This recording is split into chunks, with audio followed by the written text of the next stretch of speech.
Pada saat ini kita akan melanjutkan pembahasan dari chapter 33, yaitu Aggregate Demand and Aggregate Supply. Oke, nah saya rasa teman-teman ya yang sedang mengikuti mata kuliah pengantar ilmu ekonomi makro itu umumnya ya sudah mengikuti mata kuliah pengantar ilmu ekonomi mikro ya. Di pengantar ilmu ekonomi mikro itu teman-teman tidak asing lagi dengan istilah demand dan supply. Oke. Sebenarnya demand dan supply ini bukan miliknya mikro ya, tapi demand supply itu memang di ekonomi itu dipakai ya, bisa makro, bisa ekonomi mikro itu bisa ya. Tapi kita sekarang akan belajar tentang agregat demand dan agregat supply. Nanti kita akan pelajari apa sih perbedaan demand supply dengan agregat demand dan agregat supply. Ya, maksudnya penambahan agregat itu menunjukkan apa sih gitu. Ya. Nah, intinya di chapter ini kita bakal fokus di pembahasan fluktuasi perekonomian di jangka pendek. Seperti itu. Oke. Nah, kalau di chapter selanjutnya atau chapter 34 ya, satu chapter setelah ini kita akan membahas tentang bagaimana kebijakan moneter dan kebijakan fiskal itu mempengaruhi agregat demand, dan dia fokus pada pertanyaan seperti kayak apa yang pemerintah bisa lakukan untuk mengendalikan jatuhnya GDP dan peningkatan unemployment ya. Kita tahu bahwa kalau GDP itu kalau GDP itu jatuh itu kan berarti menunjukkan ada indikasi dia itu ekonominya menurun kan ya. Nah, sedangkan kalau unemployment meningkat itu juga nggak baik ya. Makanya apa yang harus dilakukan pemerintah gitu. Karena kita tahu bahwa kebijakan moneter dan kebijakan fiskal itu mempengaruhi agregat demand. Terus, and if the government cannot stop the occurrence of bad time, can it at least make them less damaging? Jadi kayak, apakah bisa mengurangi supaya kerusakannya itu nggak parah-parah banget gitu ya. Intinya gimana sih intervensi pemerintah lewat kebijakan moneter dan fiskal pada untuk mendorong agregat demand seperti itu. Oke. Okay? Tapi yang perlu teman-teman ketahui bahwa aktivitas ekonomi itu berfluktuasi dari waktu ke waktu ya. Nah, kalau kalau perekonomian negara itu biasanya dilihat dari tahun ke tahun ya. Bisa juga dari kuartal ke kuartal itu juga bisa ya. Tapi ini statementnya year to year ya. Boleh kita ganti kuartal ke kuartal itu juga nggak masalah ya. Dan umumnya itu real GDP itu naik ya dari tahun ke tahun. Dan ini data di Amerika Serikat bahwa rata-rata 5 tahun belakangan real GDP-nya itu bertumbuh. Real GDP itu beda dengan nominal GDP ya. Teman-teman udah belajar kalau real GDP itu rumusnya apa? Sigma P dikali Q. Kalau pendekatan value added nih. Di mana P-nya itu adalah berdasarkan base year. Oke. Okay? Jadi nilai real GDP menggambarkan pertumbuhan output yang sesungguhnya. Beda dengan nominal GDP yang dipengaruhi oleh pertumbuhan harga. Akibat kan ada inflasi ya dari tahun ke tahun. Nah, itu pertumbuhan harga ikut mempengaruhi nilai nominal GDP. Tapi kalau real GDP enggak, real GDP harganya konstan. Jadi murni dia menggambarkan pertumbuhan output. Oke. Okay? Tapi beda nih datanya ya, real GDP kan bertumbuh 3%. Nah, tapi real GDP per kapita itu 2%. Kenapa lebih kecil? Umumnya pertumbuhan GDP per kapita dengan GDP saja itu pasti berbeda dan pastinya lebih kecil yang GDP per kapita. Alasannya apa? Karena populasinya juga bertumbuh, ya. Kan GDP per kapita itu adalah GDP dibagi population, ya.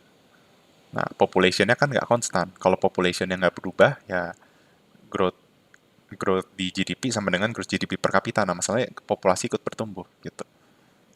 Dan pertumbuhan ini mempengaruhi GDP per kapita, ya. Makanya real GDP per kapitanya 2% per tahun. Oke. Okay. In some years, normal growth doesn't occur. Nah, ketika di beberapa tahun pertumbuhan yang normal itu tidak terjadi, nah itu menyebabkan resesi. Oke. Okay. Pasti teman-teman semua di sini pernah mendengar kata resesi ya, apalagi yang suka ngikutin berita ekonomi misalnya ya. Apa itu resesi? Ya. Resesi itu adalah sebuah periode di mana terjadi penurunan real income dan ini meningkatkan unemployment. Nah, ini mungkin saya sempat agak kelebihan waktu di chapter 23 kalau nggak salah membahas tentang resesi. Harusnya baru dibahas sekarang, tapi nggak apa-apa ya. Kan dulu dibilang ya kalau resesi itu terjadi ketika perekonomian itu menurun. Nah, penurunan ekonomi itu dilihat dari apa? Dari indikator real GDP. Ya, ketika real GDP itu turun atau growth-nya minus, tapi di real bukan di nominal. Kenapa real? Karena berarti itu menunjukkan ada penurunan output. Nah, makanya Nih, definisinya suatu periode waktu di mana real income itu turun dan unemployment itu naik. Ya, penurunan real income itu menunjukkan penurunan output. Ya dong, karena real income itu kan harga dikali kuantitas, tapi harganya sesuai base year. Artinya kalau real income turun, itu karena kuantitinya, bukan karena faktor harganya itu diabaikan. Oke, tidak seperti nominal. Nah, rising unemployment ini juga menunjukkan adanya, nanti kita akan bahas di agregat supply ya, tapi yang jelas kenaikan unemployment itu menunjukkan apa? Kan employment, lawannya unemployment, employment ya. Employment itu menunjukkan jumlah orang yang bekerja ya. Jadi ketika unemployment itu naik, maka employment yang bekerja itu turun. Nah, yang bekerja itu turun artinya apa? Kalau yang bekerja itu turun, artinya outputnya berkurang. Nah, makanya peningkatan pengangguran itu juga masuk dalam kategori resesi. Nah, nanti kita akan bahas ya, saya nggak tahu dibahas atau nggak ya, tapi yang jelas resesi itu biasanya ketika suatu negara ekonominya tuh minus selama 2 kuartal berturut-turut. Tapi tiap negara bisa beda-beda, dan ini akan dipelajari di moneter ya. Ada yang misalnya minus 5, misalnya Indonesia waktu itu sempat minus, misalnya minus 5,7 ke minus 5,1 nih, growth kuartal berapa, misalnya ini kuartal 1, ini kuartal 2. Nah ini kan secara teoritis bisa resesi ya, tapi ini mungkin belum dianggap resesi karena ada indikasi kenaikan dari sisi second order condition ya, karena selisih min 5,7 habis itu min 5,1 itu ada indikasi bahwa pertumbuhannya naik 0,6% sekalipun masih negatif, sehingga negara belum menyatakan resesi. Nah, tapi ketika Q3 ternyata jadi min 3,7. Nah, ternyata udah negatif 3 kuartal berturut-turut. Sekalipun indikasinya naik, dia masih negatif. Nah, berarti Indonesia baru bisa menyatakan resesi. Biasanya seperti itu. Oke. Okay? Tapi kalau kalau depression itu beda lagi. Dia itu resesi yang lebih parah. Oke. Okay? Nah, selain resesi depresi ada ekspansi ya. Kalau ekspansi kebalikannya, real income meningkat, unemployment itu turun. Oke. Okay? Nah, jadi chapter ini kan membahas agregat demand, agregat supply ya, tapi kita lebih banyak membahas tentang economic fluctuation seperti itu. Oke, okay? Nah, bentar ya, saya kasih waktu teman-teman mungkin istirahat bentar ya, 10 detik.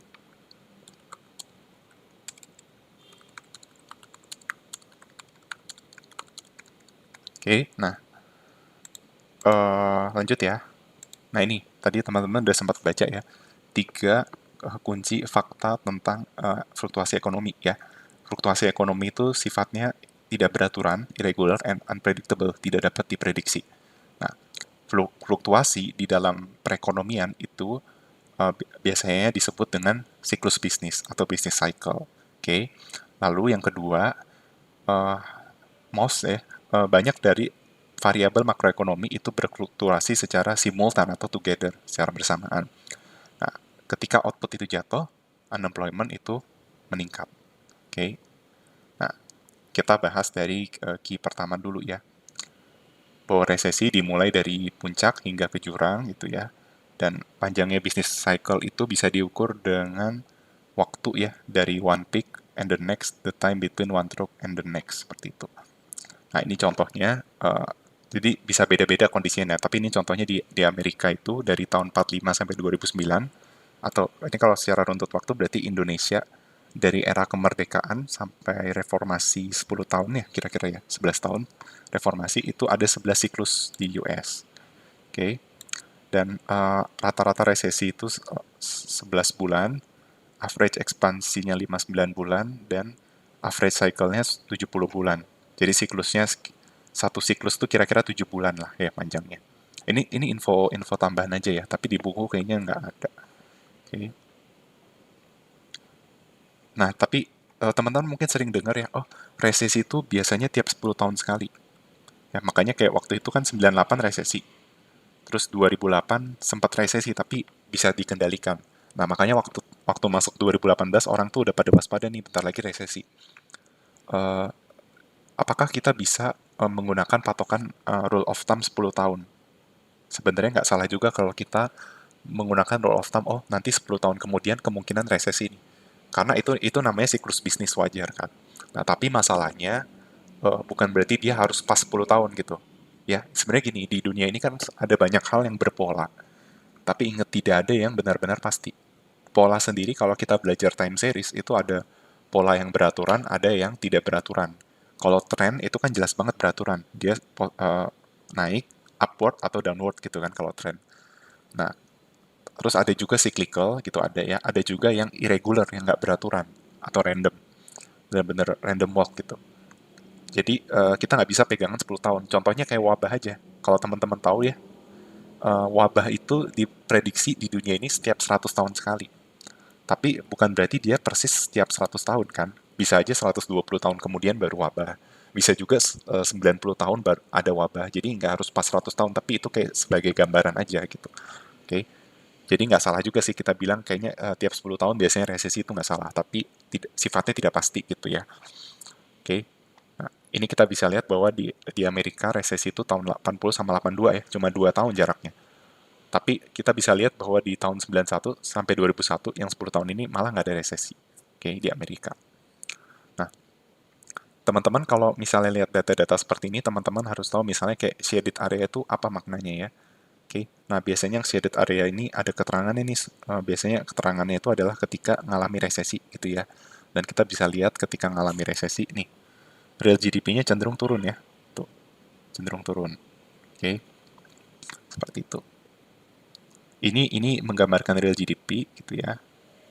Nah, nih, ketika real GDP jatuh pada saat resesi, ada banyak variabel ya, misalnya personal income, corporate profits, consumption spending, investment spending, industrial production, retail sales, home sales, auto sales, dan lain sebagainya.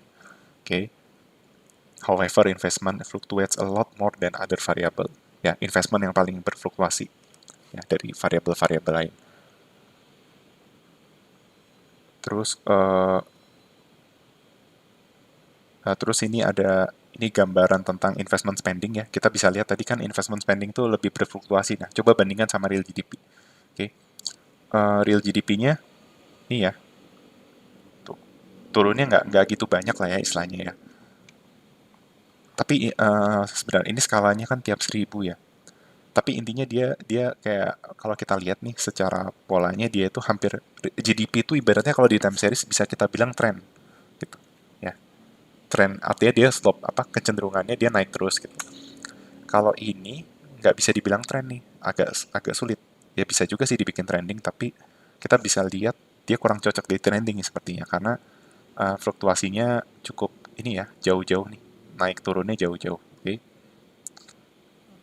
Jadi dia fluktuasinya paling banyak. Oke, okay? Ini ada keterangannya resesi terjadi ketika ditandai dengan shaded area atau area yang diarsir. Dan kita bisa lihat ya, ketika resesi, investment juga turun. Terus ini indikator unemployment rate. Nah, teman-teman juga aku ada di garis bawahi juga ya bahwa unemployment rate itu tidak pernah mendekati nol, sekalipun dia itu berfluktuasi pada natural rate ya. Dan kita bisa lihat unemployment rate itu cenderung meningkat pada saat terjadi resesi. Tuh, ya, meningkat nih. Oke, meningkat. Ya, jadi itu sekedar pengantar tentang fluktuasi ekonomi ya. Sekarang kita akan mencoba menggunakan teori agregat demand dan agregat supply untuk menjelaskan short run economic fluctuation. Oke.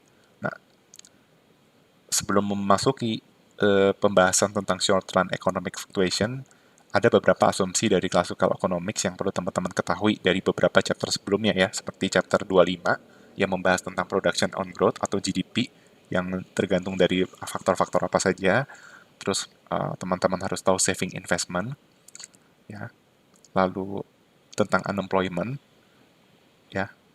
Karena tadi kan nyinggung tentang real GDP gitu ya. Terus nyinggung juga tentang unemployment, terus nyinggung tentang price level, sama ini ya, nominal interest rate gitu. Nah, ini ada the reality short run fluctuation.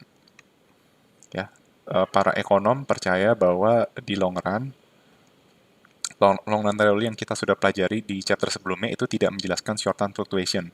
Ya, sebenarnya yang kita pelajarin kemarin itu long run macroeconomics ya, jadi kayak production and growth, saving investment, itu semuanya kayak jadi sebenarnya makroekonomi itu bisa kita bagi jadi beberapa apa ya? misalnya di makroekonomi itu biasanya materi itu cenderung beda dengan mikro. Jadi kalau mikro kan misalnya kita belajar satu chapter. Misalnya chapter apa nih? Taruhlah Imperfect Competition Market ya, IPCM gitu. Nah, terus sebelum IPCM belajar PCM misalnya. Nah, biasanya kalau di mikro itu satu chapter itu memang dibahas, oh di short run dia begini, di long run begini gitu kan. Imperfect competition di short run begini, di long run begini gitu kan. Terus belajar tentang misalnya production function gitu, fungsi produksi. Oh, atau fungsi cost gitu. Di short run begini, di long run begini gitu kan. Kalau mikro begitu, tapi di makro agak beda. Di makro biasanya satu chapter itu apa gitu. Biasanya dibagi jadi dua ya. Jadi tiga bahkan. Tapi ini relatif ya, maksudnya nggak mutlak. Jadi ada yang makroekonomik itu short run, ada yang long run, ada yang very long run. Ya, ini bisa dilihat ya. Di chapter pertama masih introduction, terus di chapter kedua itu membahas tentang ini ya. Jadi ngelanjutin pengantar makro ini, national income, money inflation, open economy, sama unemployment. Nah ini semua long run nih. Ya, national income atau GDP itu tentang long run. Money and inflation itu juga bicara long run, ya kan karena inflasi yang dipengaruhi oleh jumlah uang yang beredar itu kan jangka panjang. Open economy itu juga jangka panjang. Unemployment itu juga jangka panjang. Nah, ngomongin tentang economic growth itu bukan jangka panjang saja tapi very long run tuh. Ya, karena ya pertumbuhan ekonomi itu berkaitan dengan jangka yang sangat-sangat panjang seperti itu. Nah, kalau jangka pendek itu ini bisa dilihat nih. Jadi unik ya kalau ekonomi makro kalian belajar yang long run dulu, very long run, baru short run. Karena short run yang lebih lebih detail gitu ya. Ekonomi fluktuasi itu kan jangka pendek. Kalau jangka panjang kan udah stable gitu kan. Terus agregat demand itu baru di short run. Sama nanti ini kalian nggak tahu lah ya masih di makro satu gitu. Oke. Jadi seperti itu. Makanya kebalik kalau makro belajar dulu yang long run, very long run, baru short run. Short runnya sekarang nih ADAS. Oke. Kenapa dibedakan gitu? Karena di long run, perubahan money supply tidak mempengaruhi nominal variable, tapi yang berpengaruh itu real variable. Oke. Oh, sorry, kebalik. Karena di long run, perubahan money supply mempengaruhi nominal variable, bukan real variable. Atau yang kita kenal dengan konsep monetary neutrality, seperti itu. Oke. Neutralitas uang. Tapi kebanyakan ekonom percaya bahwa monetary neutrality itu tidak berlaku gitu ya di short run, dia hanya berlaku di jangka panjang. Nah, kebanyakan ekonom percaya bahwa central bank kebijakan moneter central bank itu tidak ada efeknya terhadap real variable di jangka panjang, tetapi ada tetapinya nih. Jadi benar nih yang kita pelajari di monetary neutrality bahwa real variable itu tidak terdampak. Nah, tapi di jangka panjang kan. Nah, tapi bagi para ekonom, mereka percaya bahwa kebijakan central bank, misalnya kayak BI ngeluarin kebijakan apa, di jangka panjang sih nggak ngefek pada real variable gitu. Tapi ada tapinya. Tapi di jangka panjang, apa yang terjadi? Di jangka pendek, apa yang terjadi? Di jangka pendek, ada efek yang signifikan. Seperti itu. Itulah alasan kenapa kita belajar dari long run, very long run, baru ke short run. Gitu. Karena di long run kita asumsinya lebih sedikit gitu. Kita asumsikan real variable tuh nggak terdampak. Tapi di jangka pendek, baru ada efek yang signifikan. Seperti itu. Oke. Okay? Nah, jadi ekonom itu menggunakan model aggregate demand dan aggregate supply untuk menjelaskan short-run fluctuation dalam aktivitas ekonomi around its long-run trend, seperti itu. Oke, nah sekarang baru deh kita masuk ke model dari aggregate demand dan aggregate supply. Ya bukan berarti kalau kita bicara economic fluctuation jangka pendek, ADAS bukan berarti nanti kita nggak nyinggung long run-nya ya. Kita tetap nyinggung long run, tapi uh, klasifikasinya lebih banyak di short run gitu. Oke, jadi aggregate demand dan aggregate supply adalah dua cara yang menunjukkan ini real GDP dan overall price level. Oke, nah teman-teman udah sempat mendengar kata real GDP, price level ya, GDP deflator, CPI ya di chapter-chapter sebelumnya.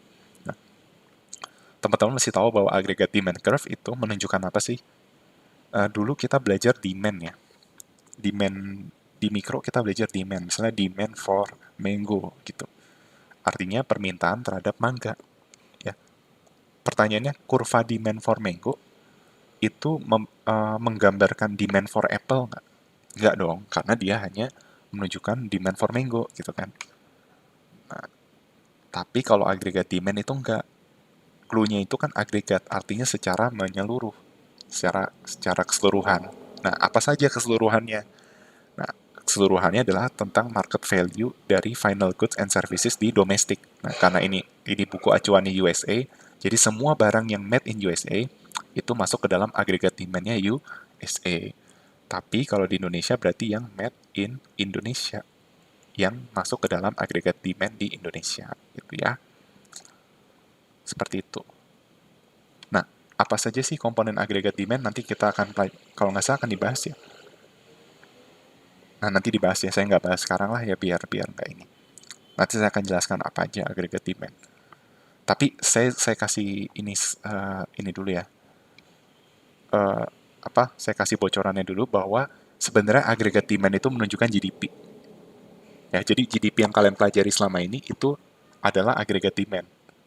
Ya, jadi GDP itu adalah agregat demand, agregat supply sama ini total value added gitu ya, nilai tambah. Ya. Yang kita pelajari di chapter 2-3 itu value added. Oke. Okay. Nah, agregat demand sama agregat supply itu yang kita pelajari sekarang. Ya. Oke. Okay. Agregat demand itu pendekatan pengeluaran, expenditure. Agregat supply itu pendekatan income. Oke. Okay. Nah, terus ini sekarang agregat supply. Nah, kalau agregat supply itu menunjukkan kan kalau agregat demand itu final goods and services yang dibeli oleh household lewat komponen C, konsumsi, ya. Terus yang dibeli juga oleh firms and the government and foreigners. Jadi C plus I plus G plus NX gitu ya. Kalau agregat supply itu yang dari sisi produksi. Ya, jadi teman-teman masih ingat agregat demand itu dari sisi konsumen, ya. Household, firm, government. Government itu berarti government spending, G. Household itu berarti konsumsi, C. Ya. Firm atau bisnis itu I. Foreigners itu ada komponen net export ya, ekspor impor gitu. Nah, kalau agregat supply itu dari produksi. Sama lah, kalau di mikro kan belajar ya, supply itu kan produksi, biaya produksi. Nah, berarti yang berkaitan dengan ini ya, final goods and services that sellers would like to produce and sell at each price level. Kurvanya, kurva supply biasa. Ya. Kan kalau harga semakin tinggi, supply-nya itu semakin banyak. Ya, beda sama agregat demand. Nah, disinilah tercapai equilibrium. Harga dan equilibrium output. Ya, seperti itu. Oke. Okay. Equilibrium price level dan equilibrium output. Oke. Okay. Nah, ini tadi definisinya udah saya jelasin. Nah, sekarang baru deh komponen dalam agregat demand. Nah, jadi GDP itu di chapter 23 saya udah jelaskan ya, GDP itu bisa sebagai total value added, bisa sebagai total expenditure, bisa juga sebagai total income. Ya, kalau agregat demand itu adalah total expenditure. Nah, apa saja expenditure? Nah, expenditure itu adalah konsumsi atau dari household, investasi dari bisnis, government spending dari pemerintah, net export itu dari foreigner, di mana net export adalah ekspor dikurang impor. Oke. Okay. Nah, now kita ganti konsepnya, agregat demand itu bukan total expenditure, tapi desire total expenditure. Karena kan kita asumsinya ekonominya tuh mengikuti mekanisme pasar, jadi sesuai dengan ini aja, apa desire-nya. Nah, aggregate demand is the desired total expenditure on final goods and services. Ya, ditambahin kata desire. Nah, berarti jadi desire consumer spending, desire investment spending, desire government spending, ditambah ini, desire net export.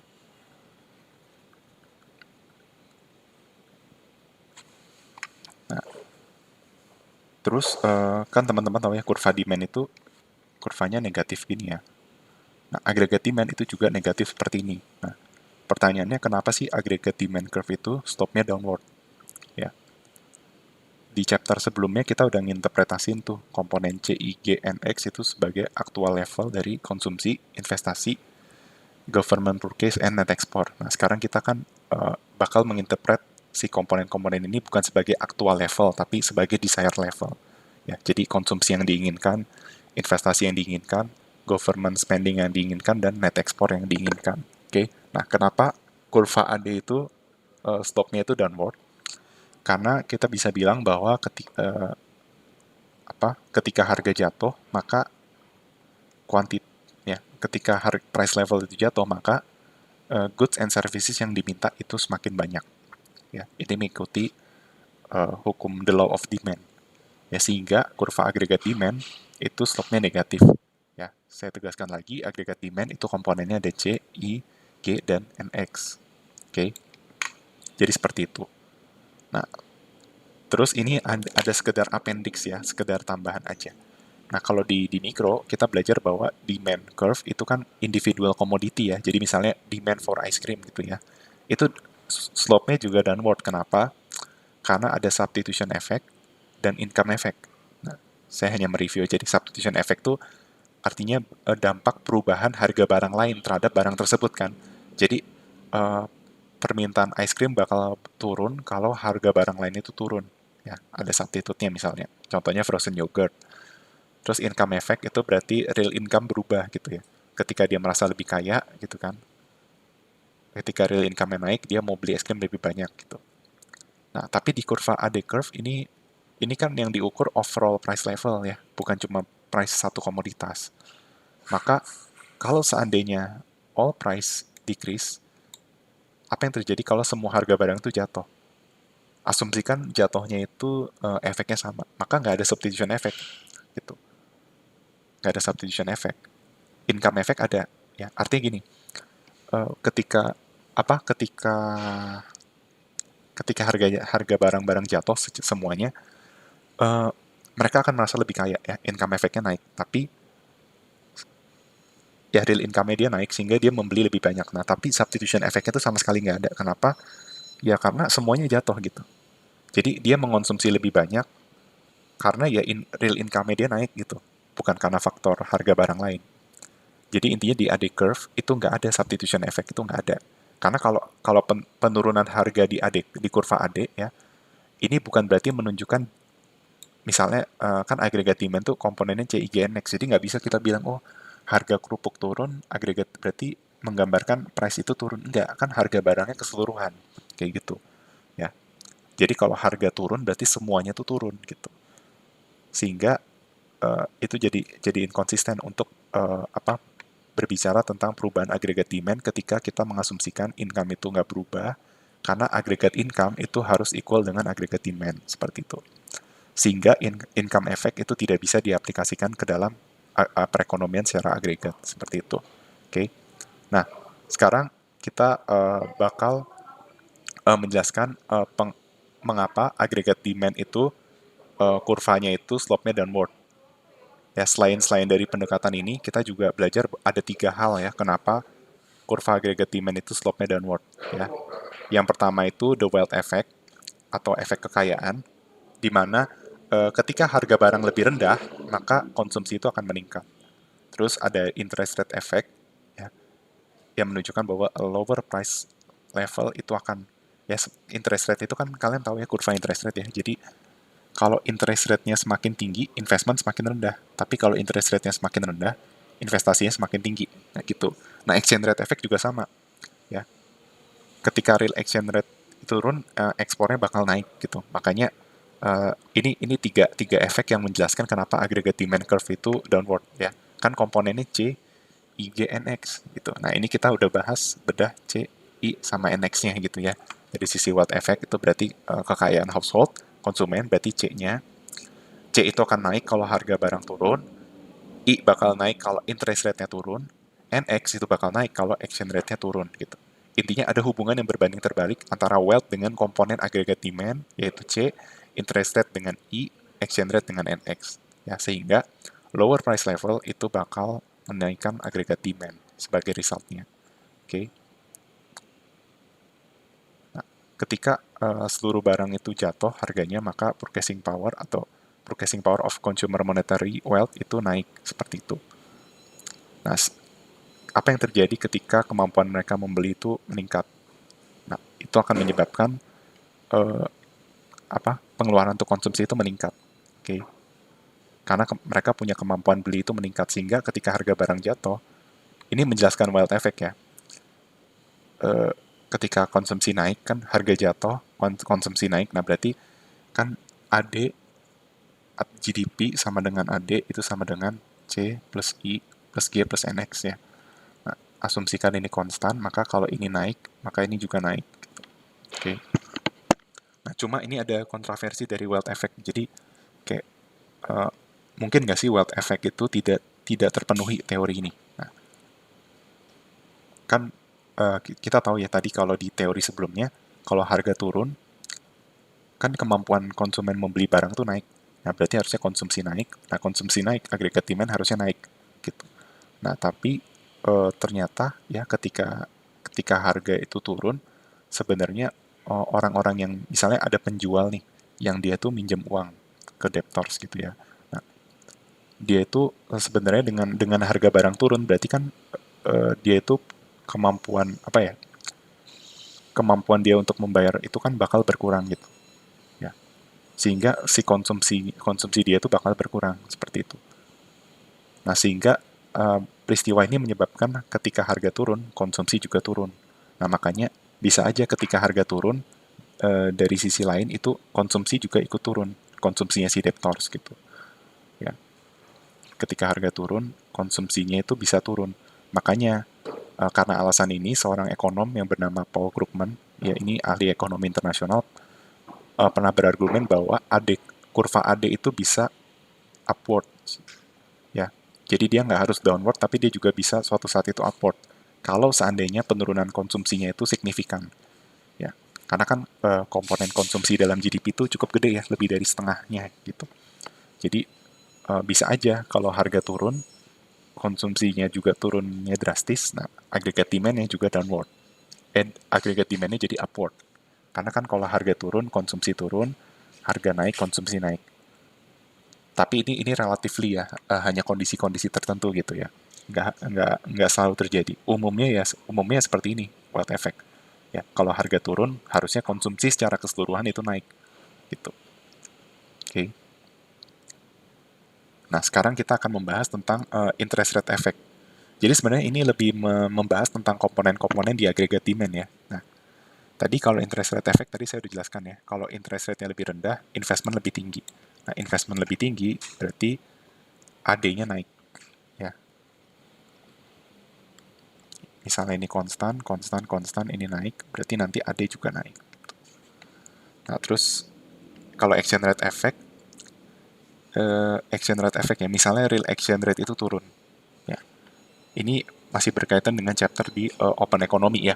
Waktu belajar real exchange rate, misalnya real exchange rate itu turun, artinya apa? Misalnya gini nih, kan dari 2 euro per 1 dolar, jadi 1 euro per 1 dolar, artinya apa?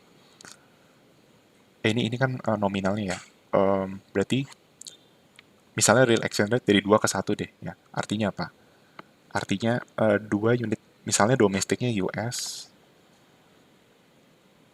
terus foreign-nya itu uh, Jerman ya misalnya. Nah, misalnya waktu RER-nya 2, berarti 2 unit barang di Jerman itu sama dengan 1 unit barang di US.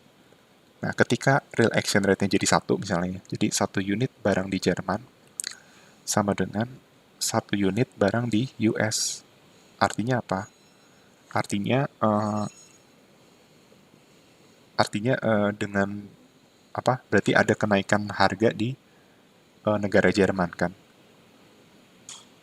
Ada kenaikan harga di Jerman atau di US itu relatif lebih murah. Artinya apa? Artinya dari Jerman, misalnya jangan jadi 1 deh, misalnya jadi 0,5 ya misalnya. Nah, apa yang terjadi kalau misalnya kondisinya jadi seperti ini? Maka yang akan terjadi adalah orang-orang dari Jerman itu akan impor ke Amerika karena di Amerika barangnya relatif lebih murah gitu. Maka ketika mata uang terdepresiasi, ya, negara lain itu prefer untuk impor dari negara domestik atau domestik itu berarti ekspor, melakukan ekspor. Jadi ekspornya naik, net ekspornya meningkat. Nah, maka agregat demand itu juga meningkat ya. Jadi di chapter-chapter ini sebenarnya kita cuma kayak ngulang dari apa yang sudah dijelaskan di chapter-chapter sebelumnya gitu, tapi disatukan aja gitu. Ya. Jadi itu adalah 3 efek ya, wealth effect, interest rate effect, sama exchange rate effect ya. Kalau wealth effect itu komponen C-nya yang kita bahas, terus ada kontroversi ya. Terus kalau kalau interest rate effect itu dari komponen I. Nah, sedangkan kalau exchange rate effect itu dari komponen NX, seperti itu. Oke. Nah, seperti itu. Sekarang kita akan bahas tentang pergeseran kurva AD, seperti itu. Jadi kurva AD itu bisa bergeser nggak sih? Nah, bisa. Kira-kira bergesernya itu karena faktor-faktor apa? Ya. Ini pentingnya kita punya basic waktu di mikro tuh harus bagus ya. Kan dulu di mikro belajar ya. Eh, ini tuh artinya bergeser tuh shifting. Kalau bergerak itu moving. Ya. Kalau shifting itu berarti membentuk fungsi yang baru. Ya. Jadi agregat dimen 1 sama agregat dimen 2 itu adalah fungsi yang berbeda. Oke. Jadi ketika shifting itu pasti dipengaruhi oleh faktor-faktor di luar sumbu vertikal, yaitu harga. Tapi kalau moving, itu pasti karena harga. Ya, jadi kalau agregat demand itu bergeser, maka sudah pasti dipengaruhi oleh faktor-faktor di luar price level. Apa saja? Bisa jadi karena komponen-komponen di AD ya, yaitu C-nya naik, atau ini kalau bergeser kanan ya, C-nya naik, I-nya naik, G-nya naik, atau NX-nya yang naik, seperti itu. Ya. Nah, yang bisa mengakibatkan kurva AD itu bergeser ke kanan nih misalnya kalau ada expansionary fiscal policy ya, kebijakan ekspansionari fiskal. Nah, teman-teman mesti tahu ya, nanti saya akan singgung apa expansionary fiskal dan apa itu expansionary monetary ya. Kalau expansionary fiskal itu kata kuncinya berarti yang berkaitan dengan uh, pajak dan pengeluaran pemerintah. Oke. Okay? Jadi kalau dengar kata fiskal itu berarti hubungannya dengan pajak dan government expenditure. Nah, jadi expansionary fiskal itu kan menyebabkan kurva AD bergeser ke kanan. Kenapa? Karena ada peningkatan government spending. Ya, kalau G naik, kurva berarti AD juga naik, sehingga bergeser ke sebelah kanan. Nah, terus apa aja? Terus teks juga mempengaruhi AD. Nah, gimana teks itu bisa membuat AD bergeser ke sebelah sini? Jawabannya adalah kalau teks itu kan ngaruh ke konsumsi ya, berarti AD bakal bergeser ke kanan kalau konsumsi itu naik. Nah, konsumsi naik kalau apa? Kalau ingat apa kan disposable income adalah C plus S ya kan. Sebenarnya nah kita misalnya bahas komponen konsumsi nih ya. C sama dengan di mana ya saya nulisnya ya, di sini deh. Konsumsi sama dengan konsumsi otonom ditambah MPC dikali YD, di mana YD itu adalah Y min T. Nah, berarti ketika teksnya turun, berarti apa yang terjadi? Kalau kalau teksnya turun, kan gini, kan YD adalah Y min T. Nah, ketika teks turun, income tetap, disposable income naik. Nah, disposable income naik, MPC konstan, channel konstan menyebabkan konsumsi itu naik. Nah, jadi makanya penurunan pajak itu menyebabkan kurva AD bergeser ke kanan. Oke. Karena dengan pengurangan pajak itu bakal meningkatkan konsumsi gitu. Consumption spending-nya meningkat. Oke. Sehingga aggregate demand itu bisa meningkat kalau ada expansionary fiscal policy. Ya, meskipun price level itu tidak berubah. Ya. Nah, itu kalau dari sisi expansionary fiscal. Ya.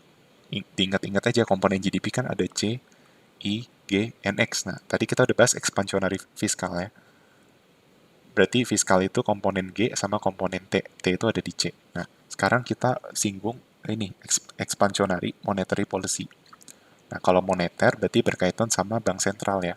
Jadi misalnya bank sentral itu meningkatkan money supply. Maka hubungannya money supply dengan interest rate itu apa sih? Hubungannya berbanding terbalik kan. Jadi ketika money supply naik, interest rate itu turun. Nah, interest rate yang lebih rendah itu menyebabkan apa? Ingat aja nih, ini kan kurva interest rate. Terus ini kurva investment. Kurvanya kan begini ya. Nah, artinya apa? Kalau interest rate-nya lebih rendah, investasinya itu bakal naik. Oke. Jadi ketika investasi naik, apa yang terjadi? Yang terjadi adalah aggregate demand itu bergeser ke kanan. Oke. Jadi kita udah belajar ada dua hal yang membuat kurva AD bergeser ke sebelah kanan, yaitu expansionary fiskal karena kenaikan government spending atau penurunan pajak yang membuat konsumsi naik, atau expansionary monetary policy dengan dengan central bank itu meningkatkan money supply yang menyebabkan interest rate itu turun, dan interest rate yang turun itu menyebabkan investasi itu naik. Oke. Nah, sekarang kita akan belajar yang ketiga, yaitu kalau adanya shock. Oke. Berarti kita bahas komponen ini aja, CIGNX. Gitu. Tadi kita udah secara spesifik belajar dari G sama C. Nah, berarti ya ini, kalau misalnya C-nya naik, artinya dari komponen C0-nya gitu, atau MPC-nya ya, karena aset price itu naik, atau karena ada optimisme ya. Terus kalau misalnya ada technological progress yang menyebabkan investasi naik ya. Terus kalau foreign GDP rises ya, atau speculative currency trading itu menurunkan exchange value of domestic currency ya. Jadi kalau kalau karena shock ini menyebabkan si kurva AD bergeser ke sebelah kanan. Oke. Ini rangkumannya ya. Yang menyebabkan kurva agregat demand itu shifting. Oke. Nah, ini rangkuman kenapa kurva AD itu downward ya. Mungkin karena ini masih pengantar, coba teman-teman tadi dilupakan aja ya penjelasan yang bonus slide tadi, itu nggak usah terlalu di ini ya. Yang apa? Why AD curve can be downward slope. Ya, itu dilupakan aja lah ya. Maksudnya nggak usah terlalu dipedulikan kalau itu bikin kalian pusing. Ya, yang penting teman-teman tahu kurva AD itu downward karena tiga efek ini ya. Wealth effect, interest rate wealth effect itu karena konsumsi ya. Interest rate effect itu yang mensimulasi investment, dan exchange rate effect yang menstimulasi net export. Oke. Terus ini rangkuman ya kenapa kurva agregat demand itu shifting. Ya, bisa karena konsumsinya, bisa karena investasi. Intinya komponen-komponen AD yang naik gitu ya. C, I, G, N, X. Oke, seperti itu. Nah, kita masih bahas kondisi short run ya. Tadi short term aggregate demand seperti itu. Nah, sekarang kita akan bahas tentang aggregate supply. Oke. Nah, aggregate supply itu dibagi menjadi dua ya. Ada yang upward sloping aggregate supply, ada juga yang maksudnya short term aggregate supply. Jadi short term aggregate supply itu upward sloping ya, jadi kurvanya itu slope-nya positif gini. Dan ada juga yang LRAS. Nah, LRAS itu vertikal atau dia itu tegak lurus. Nah, teman-teman masih tahu ya, kalau ada kurva yang ekstrim ya, misalnya vertikal atau horizontal seperti ini kalau kalau vertikal berarti dia perfectly inelastic. Oke. Okay. Kalau horizontal itu berarti perfectly elastic. Okay. Berarti kalau perfectly inelastic artinya nilai dari ini itu tidak dipengaruhi oleh sumbu vertikal gitu ya. Atau elastisitasnya nol gitu kan. Tapi kalau perfectly elastic, nilai ini itu nilai ini tetap akan sama. Artinya nilai ini tetap harganya tuh konstan ya. Di sumbu vertikal dia konstan. Tapi nilainya bisa beda-beda. Nilai Q-nya misalnya. Gitu. Oke. Nah, ini kurva long run aggregate supply dia tegak lurus. Ya, artinya kita bisa simpulkan bahwa perubahan price level itu sama sekali tidak berdampak terhadap output. Ya. Nah, tapi nanti apa sih yang membedakan antara LRAS dengan SRAS? Ya, pastinya LRAS itu menggambarkan kondisi di jangka panjang. Ya, quantity di jangka panjang itu kita kenal dengan natural rate of output. Ya, jadi natural rate of output itu bisa juga disebut long run output atau potential output. Jadi dia hanya dikira-kira aja gitu ya, bukan nilai aktual karena belum terjadi ya. Jadi seperti itu natural rate of output ya. Kita bisa lihat ketika harganya berubah, kuantitinya tetap sama. Sehingga kurvanya dia tegak lurus. Oke. Okay? Tapi kita akan belajar bahwa kurva LRAS itu bisa bergeser, tapi bergeser karena bukan karena dipengaruhi harga barang gitu. Oke. Okay. Terus ini why the aggregate supply curve is vertical in the long run. Karena long run output itu dipengaruhi oleh labor, physical capital, human capital, natural resource, teknologi, dan ini faktor-faktor seperti ini udah dipelajari di chapter 25. Artinya gini, artinya harga sama sekali nggak mempengaruhi gitu, makanya dia tegak lurus. Atau dia perfectly inelastic terhadap price level. Ya, the price level doesn't affect this variable in the long run or perfectly inelastic. Okay. Nah ini ya, berarti dia dia bisa shifting kalau ada perubahan di labor, misalnya population growth, immigration ya, terus ada tambahan capital, human capital, terus ada kenaikan harga harga oil yang diimpor, terus ada pengembangan teknologi, terus ada government policy yang menyebabkan si aggregate supply itu naik gitu ya. Oke. Nah sekarang ini kurva yang menggambarkan tentang long run growth and inflation seperti itu. Oke. Jadi kita apa namanya menggunakan agregat demand dan agregat supply untuk menjelaskan long run growth and inflation. Nah, kan long run agregat supply itu kurvanya tegak lurus, ya. Kurva long run itu tegak lurus, ya. Jadi kita bisa lihat ya ketika ekonomi bertumbuh, kurva LR itu bergeser ya. Ini shifting nih, ya.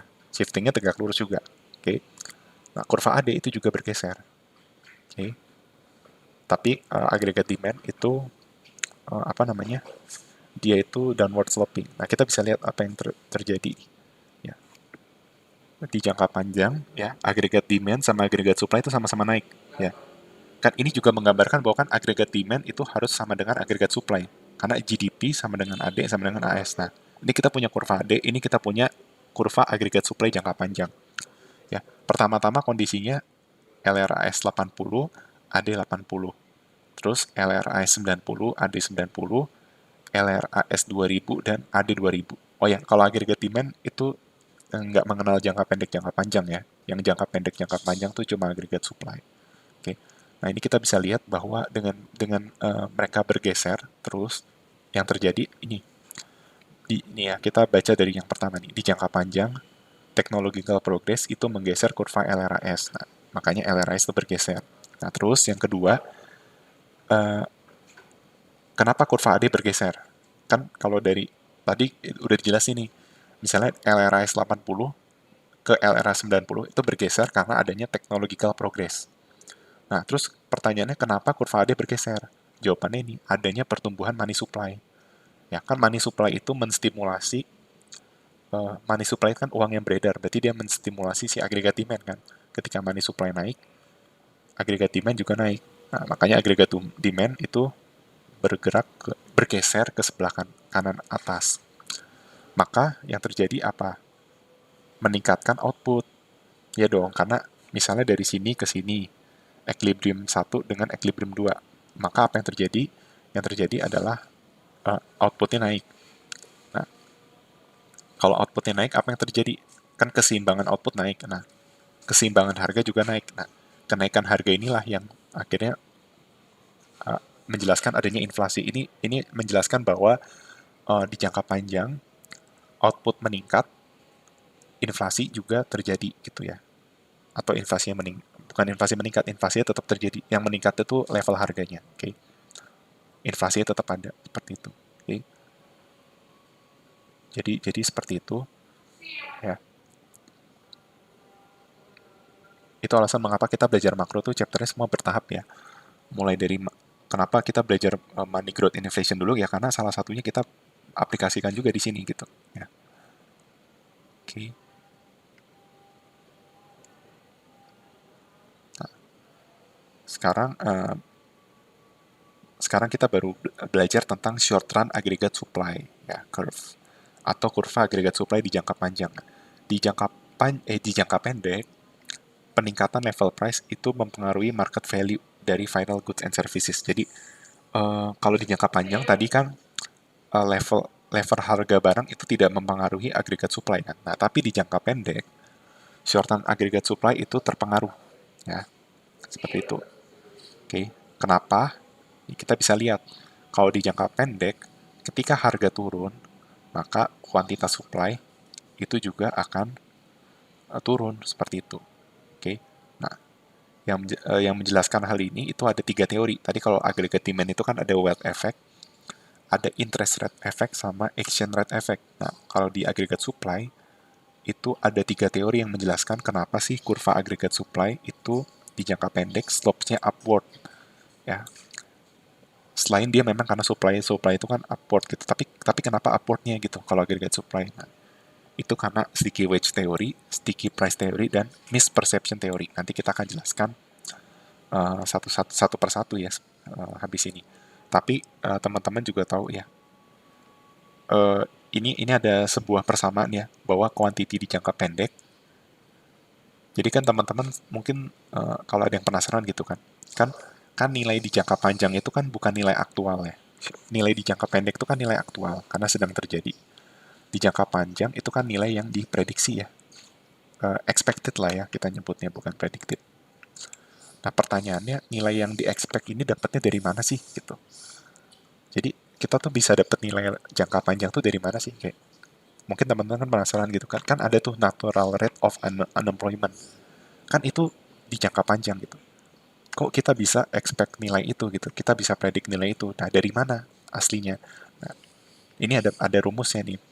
Jadi quantity di jangka panjang adalah natural rate of output atau di jangka panjang. Ini quantity di jangka pendek atau quantity output yang disupply itu sama dengan natural rate of output atau di jangka panjang ditambah A, koefisien tertentu ya, dikalikan dengan harga saat ini, harga aktual, dikurang dengan ekspektasi harga di masa yang akan datang. Jadi natural rate itu juga didapat dari expected price level. Oke, price level juga di expected dengan metode tertentu gitu. Oke, seperti itu. Oke. Nah, mungkin nggak nilai natural rate of output itu sama dengan quantity of output supplied atau di jangka pendek? Mungkin. Jika apa? Jika harga saat ini, actual price level itu sama dengan price level yang kita expect. Ya, kan kalau actual price level sama dengan expected price level, maka P dikurang P sama dengan 0. Nah, ketika P kurang PE sama dengan 0, maka yang terjadi apa? Berapapun nilai A-nya, tetap aja dikalikan 0, hasilnya 0, maka Y sama dengan YN. Nah, maka expected price level itu bakal sama dengan price level saat ini. Nah, therefore, when the expected price level decrease, ya, ketika expected price level itu turun, maka short-term aggregate supply itu shift down by the same amount. Okay. Seperti itu. Okay. Maka ketika natural output increase, short-term aggregate supply curve itu bergeser ke kanan dengan jumlah yang sama juga. Okay. Nah, ini juga kenapa kurva short run aggregate supply. Nah, sebelum kita masuk ke sticky wedge segala macam, ya kita bahas ini dulu ya. Kenapa kurva short run aggregate supply itu bisa bergeser? Karena ini expected price-nya jatuh atau natural rate of output-nya itu meningkat. Ya, seperti itu. Ini faktor yang membuat kurva aggregate supply itu shifting. Okay. Dan ini shiftingnya ke kanan ya. Kan kalau expected price-nya jatuh, berarti kan ini jadi naik. Nah, berarti quantity-nya jadi naik gitu ya. Jadi ketika expected price di jangka panjang ya, expected price itu jatuh, aggregate supply naik ya. Natural rate-nya naik, ini juga naik gitu ya. Tapi kalau ini kebalikannya ini berarti aggregate supply shifting to the left. Okay. Nah, sekarang kita kembali ke penjelasan tentang, maksudnya mau menjelaskan tentang teori ini ya, sticky wedge, sticky price, misperception. Oke. Intinya sih dari sticky wedge theory itu menjelaskan bahwa price level yang tidak diekspektasikan ya dan wage level yang tidak berubah itu membuat adanya employment dan produksi itu menjadi kurang profitable seperti itu. Ya. Gara-gara upahnya tetap sama gitu ya, tapi price level kan kita asumsikan misalnya price level itu turun ya secara unexpectedly, maka Kalau upahnya tetap sama, apa yang terjadi? Yang terjadi employment dan produksi itu menjadi kurang menguntungkan. Ya dong, kan harganya turun, tapi wage-nya tetap sama.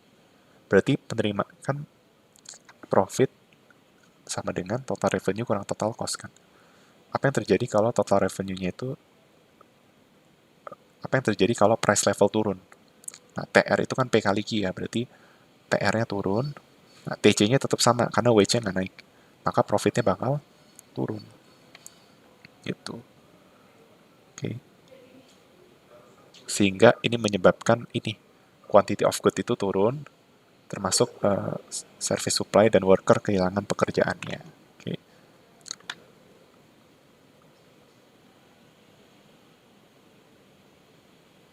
Ini saya skip aja.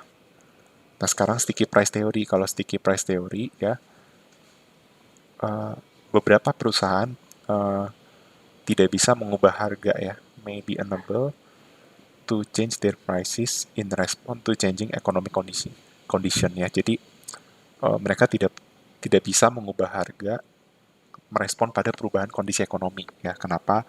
Karena jatuhnya price level itu menyebabkan apa?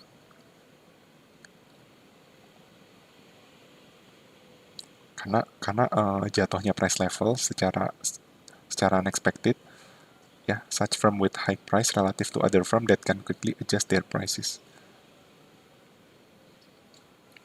Jadi mereka harus menyesuaikan lagi uh, sehingga mereka menurunkan salesnya gitu. Dan lagi-lagi workernya kehilangan pekerjaan. Jadi ketika harganya turun, ya agregat supply juga turun seperti itu. Artinya hubungan harga dengan agregat supply itu berbanding lurus. Itu juga menjelaskan kenapa agregat supply itu slope-nya positif ya. Terus yang terakhir itu adalah misperception theory ya. Seperti itu. Ya teman-teman bisa baca sendiri lah ya. Silahkan dibaca sendiri. Apa itu misperception theory?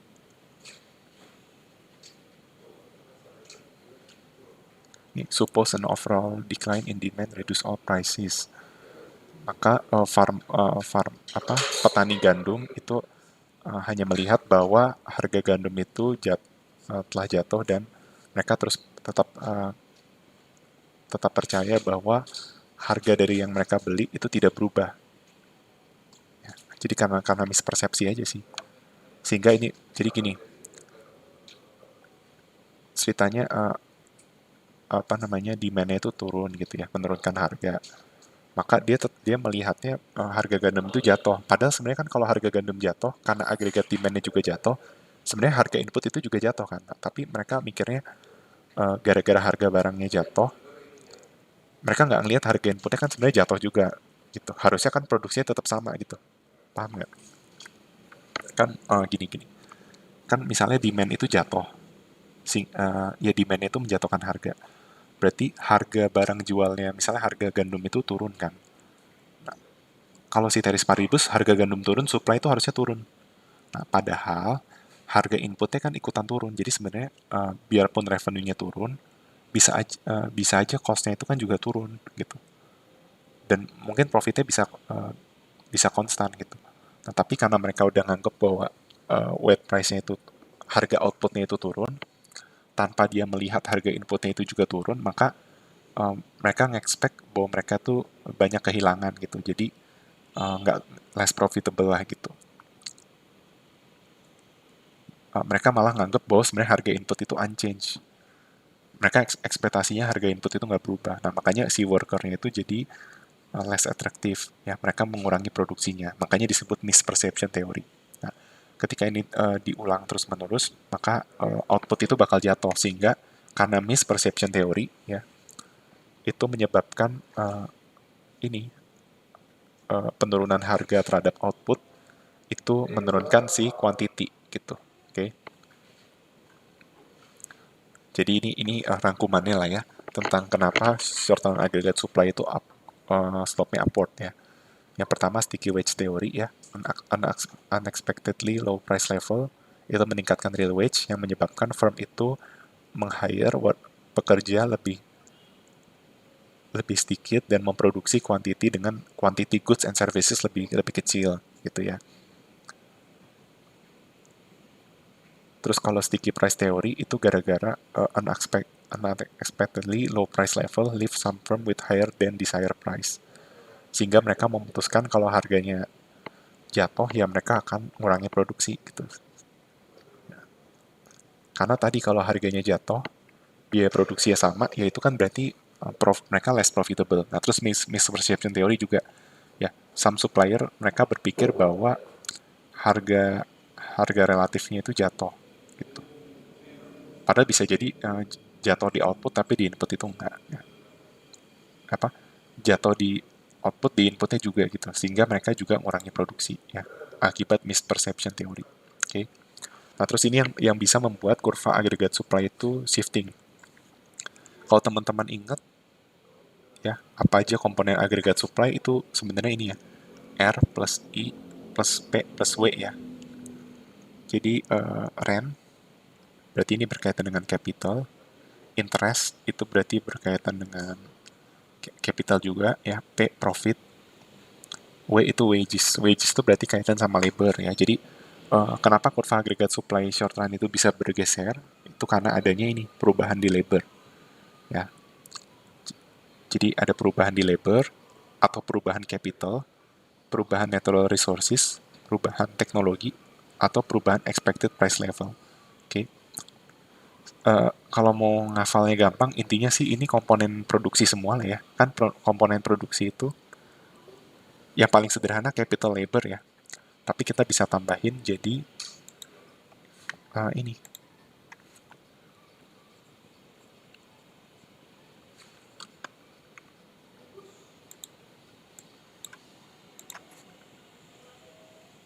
Nih bisa ditambahin jadi gini.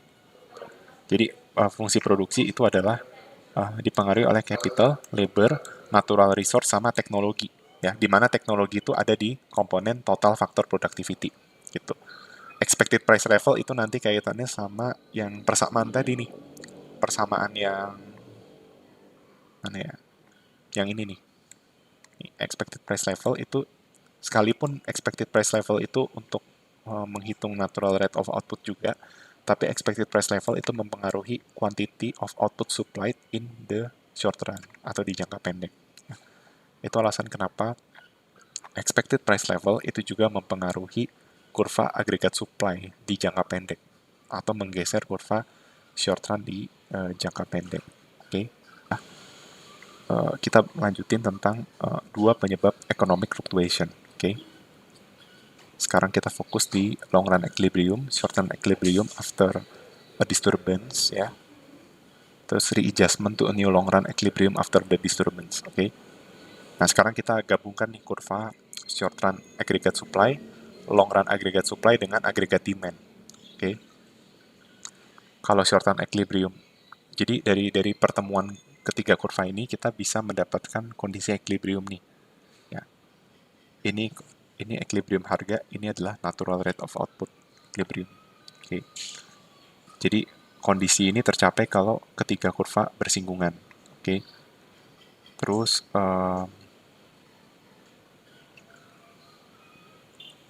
nih kita bisa lihat ya, mula-mula nilainya itu ada di titik A. Ya. Outcome A itu bisa kita sebut sebagai outcome di short run dan long run equilibrium. Ya, jadi mula-mula outcome-nya di titik A. Oke. Okay. Nah, tapi A itu sebagai equilibrium jangka pendek dan jangka panjang. Kenapa? Karena di outcome A itu menunjukkan equilibrium AD sama dengan LRAS. Oke. Okay. Tapi di saat bersamaan AD sama dengan SRAS seperti itu. Oke. Okay. Jadi itu alasan kenapa outcome A itu sebagai short run and long run equilibrium. Nah, sedangkan outcome B itu menunjukkan kalau perekonomian mengalami resesi. Kenapa? Karena kita bisa lihat bahwa di B itu outputnya berkurang dari seharusnya. Ya. Nah, harga-harga turun ya, kuantitas turun. Nah, ini berarti menunjukkan adanya resesi. Nah, tapi kalau ke C itu menunjukkan ada ekspansi ya, atau ada boom, ada ledakan. Karena short run Short run outputnya itu di atas natural rate of output. Oke, jadi ketika di short run dia di atas natural rate, berarti dia ekonominya sedang mengalami boom gitu ya, seperti itu. Sedang ada ledakan atau lonjakan ya. Itu kalau kalau dari titik A ke titik C. Itulah alasan mengapa kalau teman-teman lihat kurva unemployment dan natural rate of unemployment ya,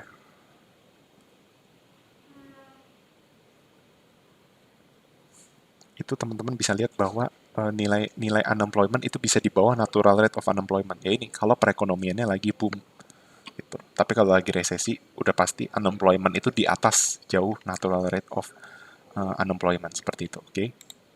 Nah, sekarang kita lanjutkan ke ini kalau dari agregat demand ya.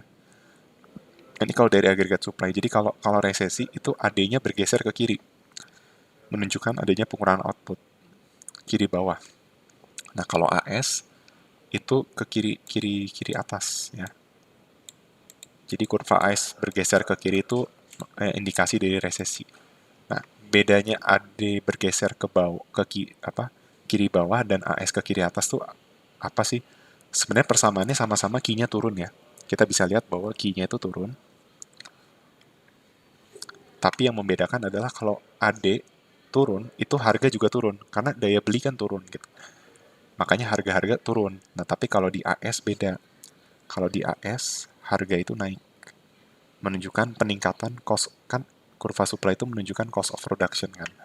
Jadi ketika agregat supply bergeser ke sini itu menunjukkan ada peningkatan cost of production seperti itu. Oke. Okay. Nah, ini kita akan bahas tentang fluktuasi ekonomi yang disebabkan oleh agregat demand seperti itu. Oke. Okay. Nah, ini penurunan agregat demand. Ya misalnya ini ada kurva LRAS, SRAS, dan AD. Nah, kita bisa lihat misalnya AD itu bergeser ke kiri atau turun. Nah, apa yang terjadi kalau agregat demand turun? Maka yang terjadi adalah output itu jatuh di jangka pendek. Ya, jadi kan mula-mula equilibriumnya ada di titik A, di harga P1. Nah, apa yang terjadi kalau AD itu geser ke kiri? Yang terjadi adalah yang terjadi yang terjadi adalah ini. Di jangka pendek harga bakal ke P2 dan outputnya turun. Nah, tapi di jangka panjang ekonomi itu bakal menyesuaikan karena equilibrium di jangka panjang itu adalah di titik C ya, di mana kurva kurva yang kita lihat itu bukan SRAS tapi LRAS gitu ya, yaitu di titik C ya. Jadi di jangka panjang harganya turun tapi outputnya kembali ke titik mula-mula ya. Jadi Y1 ini kita sebut sebagai natural rate of output. Okay. Jadi ini kontraksi pada agregat demand. Oh ya, teman-teman masih bedakan antara kontraksi dengan ekspansi ya. Kalau ekspansi itu berarti meningkat, kontraksi itu menurun.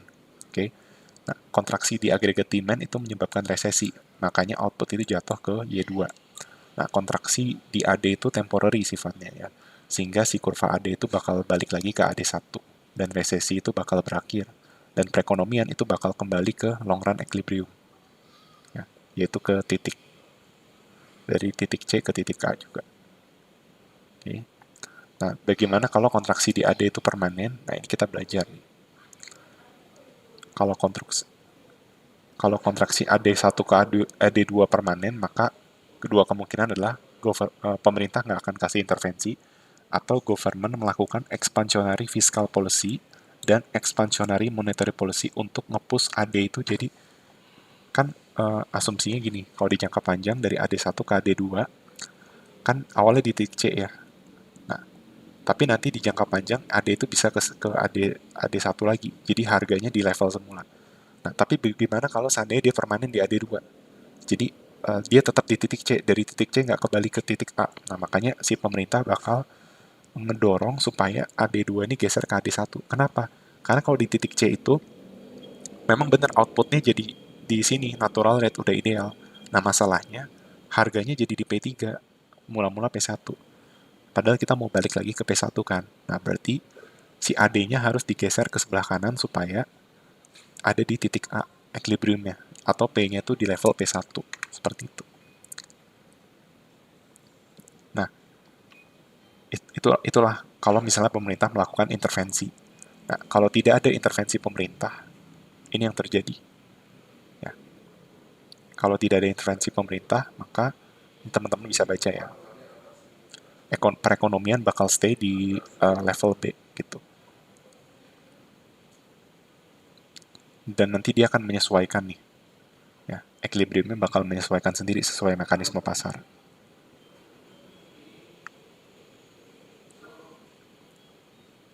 Oke. Okay.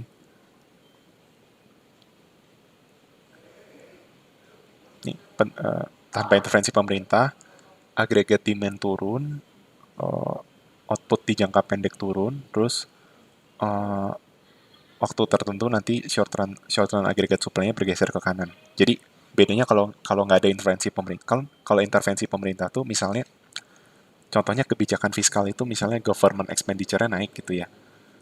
Sehingga si AD-nya itu bergeser dari AD2 ke AD1. Nah, kalau expansionary monetary policy itu misalnya interest rate-nya dikurangin supaya investasinya naik gitu. Nah, tapi kalau nggak ada intervensi pemerintah, si AD-nya tetap di AD2, tapi yang berubah itu adalah agregat supply-nya gitu. Nah, ini kita bisa lihat nih, agregat demand-nya turun, output-nya turun di jangka pendek, nah, tapi dari waktu ke waktu SRAS-nya itu yang bergeser, sehingga output-nya kembali ke level natural. Nah, dan pemerintah itu bisa menggunakan, sebenarnya pemerintah itu bisa menggunakan expansionary monetary atau fiscal policy untuk mendorong AD itu ke AD1, supaya harga equilibriumnya itu berada di level semula, gitu. Ya. Tapi kalau ada intervensi pemerintah kayak tadi, itu kurva AS-nya nggak sempat, si SRAS-nya nggak sempat bergeser, gitu. Oke. Nih, kontraksi, jadi kalau kontraksi AD di jangka pendek itu outputnya jatuh, overall price-nya jatuh, unemployment-nya naik. Tapi kalau di jangka panjang, harga keseluruhan turun, output dan unemployment rate-nya itu tidak berubah, dan ya seperti itu kalau di jangka panjang. Oke. Nah, ini tadi ya cara untuk government push the aggregate demand curve, itu contohnya kebijakan fiskal atau kebijakan moneter ya. Kalau kebijakan fiskal contohnya potong pajak atau naikin government spending. Itu ekspansionari ya. Ekspansionari itu intinya gimana caranya supaya AD itu naik. Nah, kalau dari sisi fiskal berarti motong pajak atau naikin pengeluaran pemerintah. Tapi kalau dari sisi moneter berarti kaitannya sama apa? Money supply. Kebijakan central bank gitu, money supply atau interest rate. Misalnya naikin money supply gitu. Oke. Jadi seperti itu.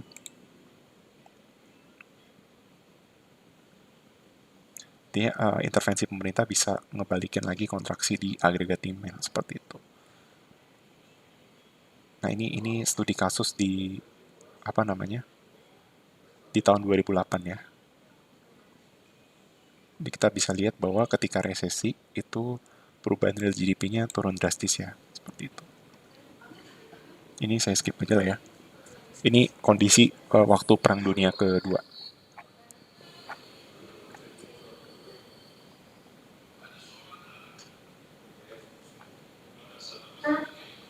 Oke. Saya ini nanti saya kasih bahannya aja kalau teman-teman mau ya, tapi kayaknya kita waktunya udah sangat sangat banyak ya. Jadi saya skip aja sebagian ya. Nah, ini kalau resesi nih contohnya harga-harga rumah jatuh 30% ya. Ini tahun-tahun segini nih ada peristiwa, teman-teman kalau mau nambah wawasan silahkan cari di internet ya. Nih, subprime mortgage. Ya, coba cari tahu tuh apa subprime mortgage. Oke.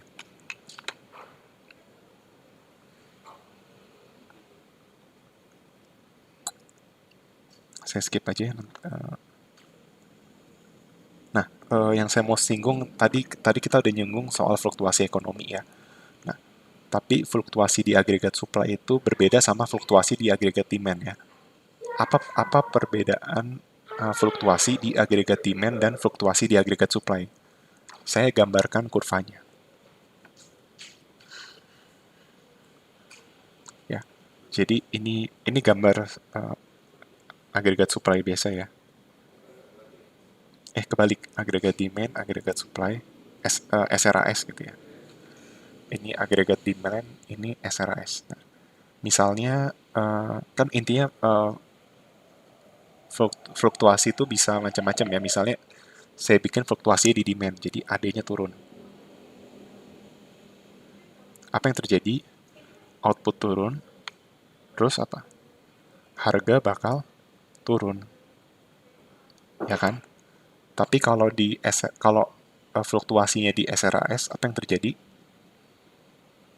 Outputnya sama-sama turun, tapi harganya naik. Ya.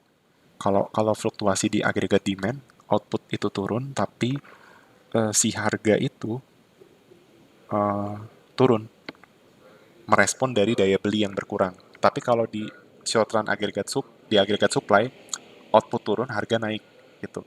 Nah, makanya ini yang kita akan kenal kondisi dari leftward shift di SRAS. Jadi ketika SRAS bergeser ke sebelah kiri, itu kita kenal dengan sebuah sebutan stagflation atau stagflasi. Ya, beda dengan resesi ya. Oke, kalau resesi itu real GDP yang berkurang, growth real GDP negatif. Kalau stagflasi itu ketika SRAS atau short run aggregate supply itu bergeser ke kiri. Nah, berarti indikasinya tadi outputnya jatuh, jatuhnya di bawah natural rate of employment, terus unemployment-nya rises, ya, karena outputnya berkurang kan. Kalau output berkurang, uh, berarti yang bekerja semakin dikit, berarti yang menganggur naik, nah terus harga barang naik, gitu ya. Itu kondisi stagflasi ya. Jika pemerintah tidak melakukan apapun, maka si SRAS itu sebenarnya pada aslinya sih bakal kembali ke tempat semula gitu ya. Tapi itu di jangka panjang gitu. The price level, total production, and unemployment will be unaffected in the long run. Nah, di jangka panjang, price level, total produksi, dan unemployment itu tidak akan terpengaruh. Oke. Nah, ini adalah kurva yang menunjukkan terjadinya stagflasi. Ya. Nih, lihat nih. SRAS-nya bergeser ke sebelah kiri, maka harga outputnya jatuh, harganya naik. Nah, ini stagflasi. Tadi saya sudah sempat gambarkan kurvanya ya. Nah, jadi outputnya jatuh, nah maka policy maker can influence aggregate demand. Okay. But mereka nggak bisa adverse effect-nya secara simultan, secara bersamaan. Okay. Nah, ini kan kondisi ya, kalau misalnya si pembuat kebijakan tidak melakukan apapun, ya, ini kondisi yang terjadi. Nah, tapi ya ini yang akan terjadi. Nah, tapi ini yang akan bakal dilakukan oleh policy maker ya, kalau dia itu menyikapi stagflasi. Caranya gimana? Kan kurva AS-nya udah bergeser ke kiri. Nah, berarti cara ngatasinnya apa? Sebenarnya kalau AS bergeser ke kiri, itu outputnya jatuh, ya, harganya juga naik. Nah, berarti cara mengatasinya adalah si AD-nya ini digeser ke sebelah kanan. Nah, menggeser AD itu tadi bisa expansionary fiskal, bisa expansionary moneter gitu. Nah, tapi intinya nanti natural rate-nya itu tetap sama, ya, outputnya tetap sama di natural rate of output. Oke. Kan ketika short run aggregate supply-nya geser ke kiri atau jatuh, policy maker-nya itu memerangi dengan menggeser kurva AD atau AD-nya itu diekspansi, maka harganya naik, tapi outputnya tetap di level yang natural gitu. Oke. Nah, ini ada penjelasan ini ya dari 1, 2, 3, 4, 5, 6. Nah, studi kasusnya itu tentang kondisi ini ya, kondisi fluktuasi ekonomi US di tahun 70 ya, dan harga minyak di Timur Tengah. Tapi saya skip aja lah ya, karena waktu kita sudah habis. Nah, ini ada summary-nya. Nanti saya kirimkan ya. Oke. Jadi sekian dari penjelasan saat ini. Terima kasih atas perhatiannya. Semoga membantu teman-teman semua.